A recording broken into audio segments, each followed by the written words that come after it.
Alright, welcome back to another video. I know it's been a while since I've posted a video, close to 3 weeks now. It's not for a lack of trying, I'll tell you that. Past 3 times I've been out, 2 times on the river, and then 1 time here at Summersville. Just haven't caught them. I haven't caught anything worth making a video for. First time we was out, we was pre-fishing for the tournament we had on the 28th, and they had dropped the water probably 3 foot on the pool that day because they was locking barges. I think that may have been a contributor to why they weren't biting where we were at. The second time was the tournament on May 28th. You know, I'm really surprised they even had that tournament. The CFS, cubic feet per second of water coming through there, was at 42,000.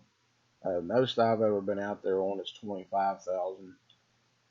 So that's almost double what I've been out there on.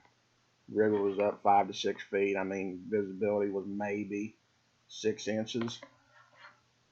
We had stayed in the creek for about the first 2.5 to 3 hours, and that was our mistake. We didn't get a bite in there. We just didn't want to have to go out there fighting the current. But overall, we could have done a lot worse. We had 2 good keepers, and I'll just be honest with you. My dad caught those. I fished out there 9 hours and did not catch a fish, not even no shorts or anything. He caught 2 good keepers. 2 1/4 smallmouth and 1 3/4 spot, which got us in 12th place out of 31 boats. And then the third time was at Summersville this past Friday. I decided I wanted to go somewhere different. I got tired of being on the river. Well, that didn't work either. I'm not used to fishing in areas that have 10 to 12 foot of water clarity and fishing 30 feet with a Carolina rig. That's just not my forte, and it's not something that I'm used to doing.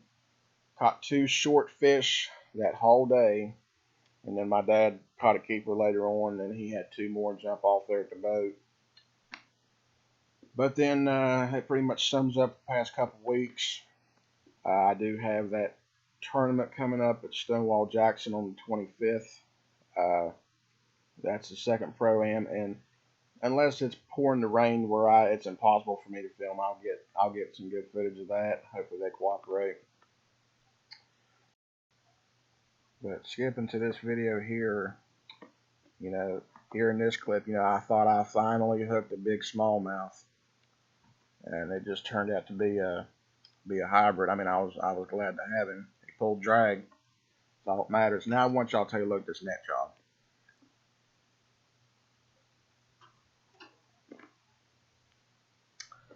Yeah, we're not going to comment on that. We're just going to leave it at that. Good thing it wasn't a big smallmouth, or I'd have been flipping out.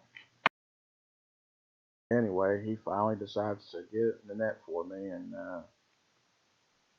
I'd have preferred it to be a 3 or 4 pound smallmouth, but I'll take it. We didn't even fish a full day yesterday. We didn't get out there till about 1 o'clock and fish till dark, and I lost track of how many fish I caught. I mean, I lost 2 or 3, and then there was 5 or 6 I didn't get on camera. But I caught between 20 and 25. My best day ever is 27, so it wasn't quite that good, but heck of a lot better than the past 3 times I've been out. That's the thing with fishing. You never know. I've come in many times, whether it be just out there fun fishing or a tournament or whatever, saying, oh, I'm never going to fish a tournament again. I'm going to sell all my fishing stuff and yada, yada, yada, be down and about myself because, you know, everybody else got fish and you don't. I mean, it really is a mind game. And then you have days like today or, you know, yesterday, that time we were out there, you know, you don't want to leave. I mean, but then I could have went out there today and caught 0. I mean, that's just how quick it can change, and I've yet to figure out why. You know, and that fish right there, that was my biggest fish of the day. I know it don't look really big just based on the camera, but I mean, it was a 1.5 pound, 2 pound fish anyway. I know a lot of them are small fish, you know, 10 to 12 inches, but between the both of us, we'd have had a limit of keepers. I wish we was in a tournament yesterday. You know, I know we wouldn't have won, but we'd been in contention for a check anyway. You know, I wish every day was like it was yesterday. I mean, there's some days you go out there and it's just an absolute chore to get a bite. But It may have been the location too, because this is the first time we was up there this year. A lot of people don't like coming up to this spot uh, because it gets real shallow and there's a lot of rocks and stuff. People won't take their boats up in there. Uh, we know the path to get up there, and there's still people that go up there, but I'm just saying it gets less pressure, I think, than the rest of the river does. I know I'm catching a bunch of fish in this video, but see a bunch of them are really small, but I don't know what you got to do to get a couple big bites. I mean, maybe go to bigger baits, or it's kind of hard to change baits if you're catching fish. Kind of hard to put down. I mean, there was a couple instances where I threw in there and I've caught them back to back casts. And if you watched my first video, you'll remember me saying that my dad was more of a largemouth guy and I was more of a smallmouth guy.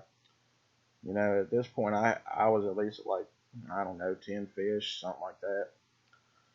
He had hooked 2, but they come off, and then he had caught 2. One of them was on camera and one of them wasn't, but he just doesn't like fishing that fast water. I mean, I know it doesn't look bad on the camera, but you probably had 1.5 2 mile an hour current up there. Which makes it hard to fish, especially if you're fishing on the bottom. Because you get under them rocks, you get hung up, and then you got to go upriver from it. By the end of the day, my trolling motor, it would hardly move up the river. I mean, it was that fast. And the CFS was only 7,500, so I really don't know why it was that fast. I know it had just finished coming down from all that rain we had, but I didn't figure it'd be as fast as it was still. And even though I caught it, 3 or 4 times as many fish as he did, he ended up getting the big fish. Now that one I lost there a little while ago. It would have came close to his, but you'll see in the next clip here how big this other one was. Not a giant, but I mean it's solid, good river fish. You'd want to have 5 of these in a tournament. This was the only one that we ended up using the net for. Now, as you can see, that's how you're supposed to net a fish, but I won't hold it against him. But yeah, that fish was 15.5, 16 inches, biggest one of the day. That's about that is the size of the fish that he caught in that tournament. That tournament, I think it took 6 1/4 to get the money, and like I say, we had 311. So I mean, if we could have just got a limit of 12 inches, I mean, we'd have got us a check. But I mean, that's just how it goes. But anywhere between now and the 25th, I should be able to get at least one more video out. We're planning to go to Stonewall to, not necessarily pre-fish, but I've only been up there 4 or 5 times in my life, so I'd like to just see what it's like and see what I can throw and get a hit on. And I think pre-fishing is pretty much useless. I mean, like I say, you can be doing one thing the next day and do really good, and then following day you go out there and not get a bite, they just be completely gone. And that's really all I have to say. I've got a couple more minutes worth of fish catches, but I'm just going to go ahead and quit talking now. And you get tired of seeing the smallmouth catches, just hold off till the end. I catch a pretty good sized walleye for the river. But anyway, I appreciate y'all watching and taking some time out of your day to watch the video. And please like it and subscribe to the channel. And I'll get another video out to you in about a couple days or so. And see you later.